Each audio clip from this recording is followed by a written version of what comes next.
যুক্তরাষ্ট্রের অভিবাসন নীতির বিতর্কের মধ্য দিয়ে শুরু হলো 2026 বিশ্বকাপ।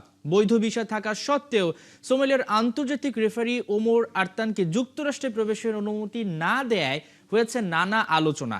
সেই আরতানকে এবার বড় স্বীকৃতি দিল ইউরোপিয়ান ফুটবল অ্যাসোসিয়েশন।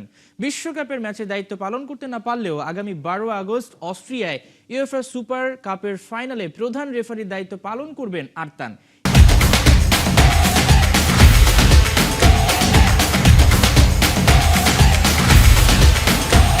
ইউএফএ ঘোষণা করেছে অস্ট্রিয়ার সালজবুর্গে অনুষ্ঠিত ম্যাচে মুখোমুখি হবে চ্যাম্পিয়ন্স লিগ জয়ী পিএসজি এবং Europa league champion Aston villa. সেখানে মাঠের দায়িত্ব সামলাবেন ওমর আরতান। নিজ দেশ সোমালিয়ায় এর মধ্যে এই রেফারিকে সংবর্ধনা দেওয়া হয়েছে। 2018 সাল থেকে ফিফার আন্তর্জাতিক রেফারিদের তালিকায় আছেন আরতান। তখন থেকে বিশ্বের অন্যতম সেরা তরুণ রেফারি হিসেবে তাকে বিবেচনা করা হয়।